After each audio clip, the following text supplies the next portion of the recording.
Welcome to the light at the end of the funnel. This podcast is all about tangible solutions to common online marketing challenges. And it's also about the lighter side of entrepreneurship, the motivation, the innovation, the inspiration, and the growth mindset needed to build a business that stands the test of time and stands the test of the unexpected. I'm your host, Danielle Fitzpatrick Clark, and I want to thank you for spending your time with me today. So let's dig in. Hey everyone, Danielle Fitzpatrick Clark here from Light at the End of the Funnel podcast.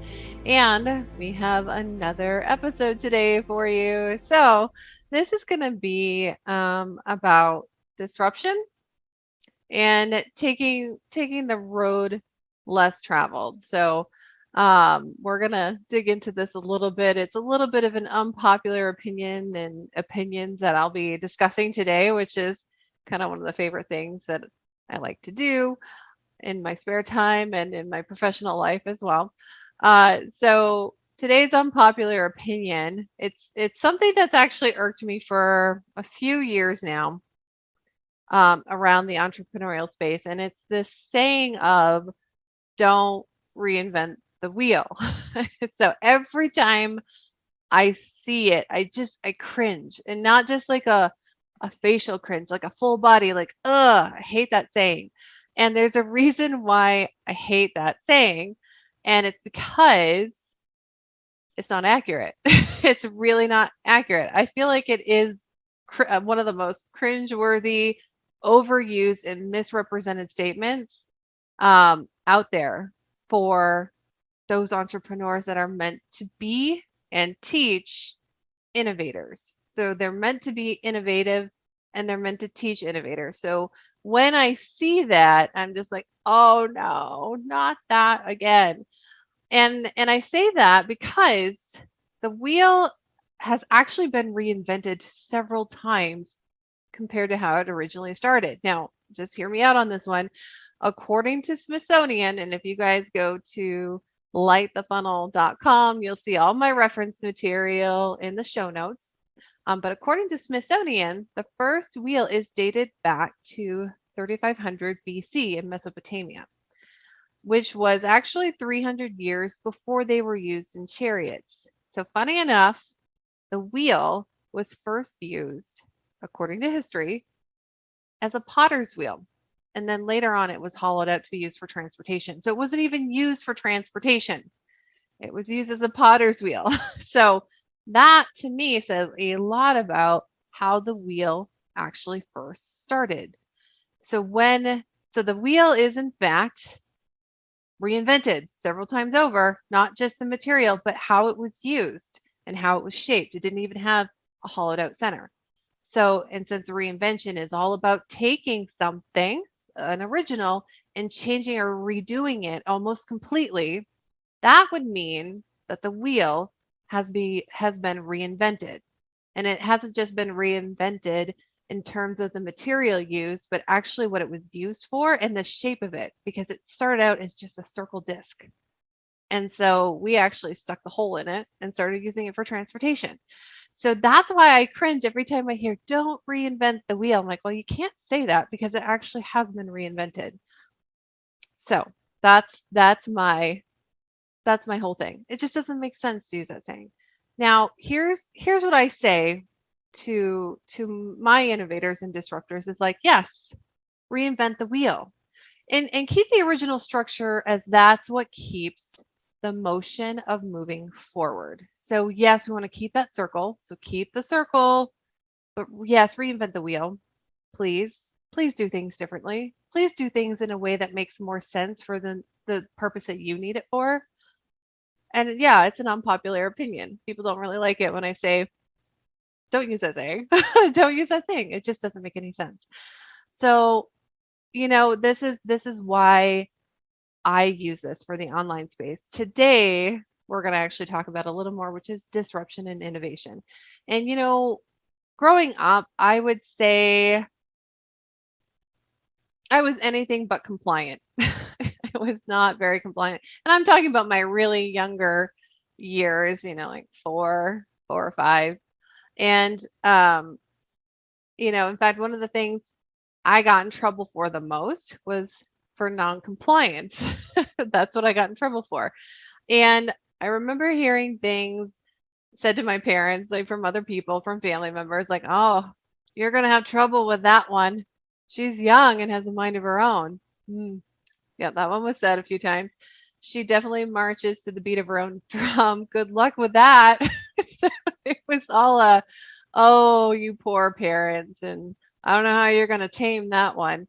And when you live in a small town, compliance means survival. Well, we were all in survival mode. So you can kind of guess what happened later on for me, which was eventually I became complacent as well. So looking back on it now, it was really suffocating. So I don't know if any of you guys have had that experience growing up where you were this way and to fit in, you molded into a new way. And yes, we do it for survival. Yes, we do it to please people. And yes, it's very common. So I know there's a lot of people out there that can really relate with this. But I just remember always feeling like I couldn't necessarily metaphorically breathe. And I didn't know why exactly, but when I had the chance to run, you better believe I ran. I ran right out of that hometown as soon as I was able to, right after high school. And I ended up as far away as I possibly could and still stay within the United States. So I actually went from northern Maine to my first year of college was in Hawaii, University of Hawaii at Manoa, actually. And I had never been away from home or my parents for more than maybe 5 days. I think there was a couple of summer camps yes, there was a couple of summer camps. I went to sports camps, and that was usually like a 5-day period. So this experience was a completely new experience for me. And you better believe I was going to have it because I had decided probably years before that I was going to get out. And was I scared? You betcha. I was really, really scared. I was really nervous. It was one of the most um, exciting and scary times of my life when I boarded that plane from Maine to go all the way across country past California to Hawaii. I had no idea what I was doing.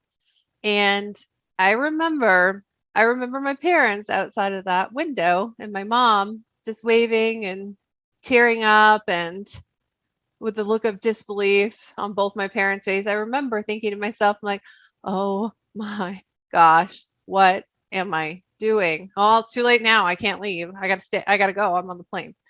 And yeah, I didn't have any idea what I was doing. And here's the thing, I learned so much from that experience. Like that was a pivotal moment for me and my independence and my non-compliance to jump on that plane and go and take a chance and try something new. So I made a lot of mistakes. Oh, yes. Made a lot of mistakes, not just in that experience, but from then on out. But it was really a catalyst for me because I knew when I put my mind to something, that was a moment where I knew when I put my mind to something, when I decided that I was going to do what I said I was going to do. And it was really just the beginning of me coming back into my non compliant and yes, reinvent the freaking wheel self. That was me coming back into me.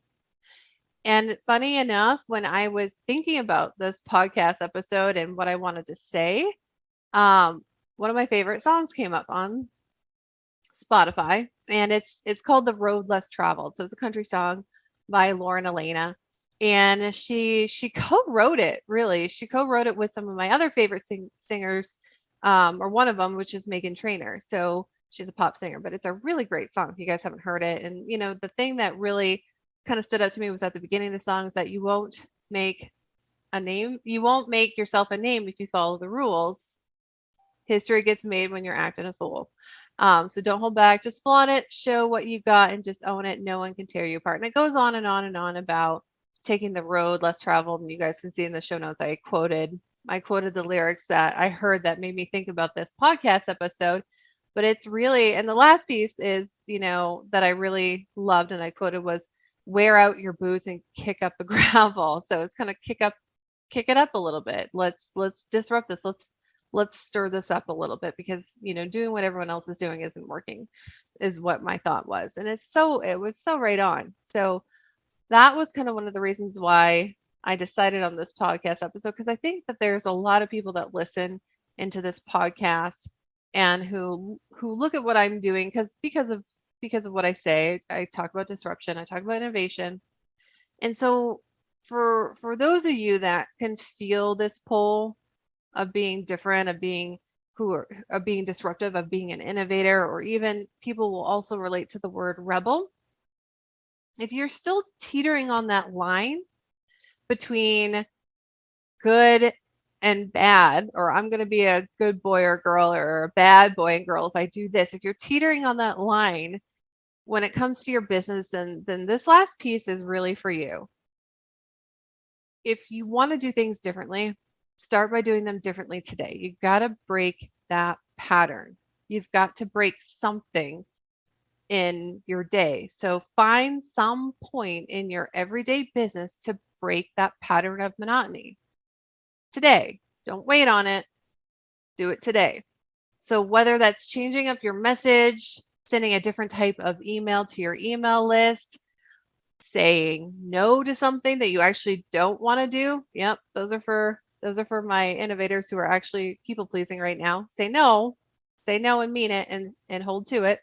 And then maybe you just need to try out a different platform, but break that pattern. Break the pattern of what you think you need to do, what you think or what you've been told to do, and reinvent your own wheel. Do it and do it scared. You're going to be okay. So even if you fail, even if you make yourself a fool, because the worst thing isn't about those two things. The worst thing is living with regret and wondering the what if. That's way worse than failing. It's way worse than embarrassing yourself or not being able to complete what you wanted to complete or not having your expectations met. Way worse. So, as the best part of being the pattern breaker for yourself is there's another part to this that's really amazing. And it's actually when you give yourself that permission, you show up and do things differently, then not only do you break your own patterns, but you give permission and rise to others like you who are teetering on that fine line between, should I do this? Should I do what everyone tells me to do? Or am I going to do what I want to do, what I feel is where I need to go? You're going to help them move over to their own disruption, their own disruptive side, their own pattern breaking side. So that's one of the best things. That's the impact. That's the trickle effect. So I hope that helps you guys. If you are looking about being more disruptive, about being innovative, break that pattern today. That is going to be your action step. One small thing to break the pattern of monotony. Find out what that is in your business. Do it scared.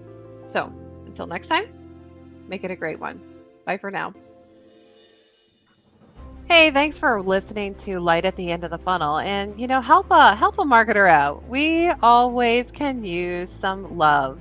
Share, like, and subscribe. That is the best thing that you can do for any podcast. So if you like what we're giving you guys at Light at the End of the Funnel, please go ahead and share that out, and don't forget to subscribe. We appreciate you. Thank you so much.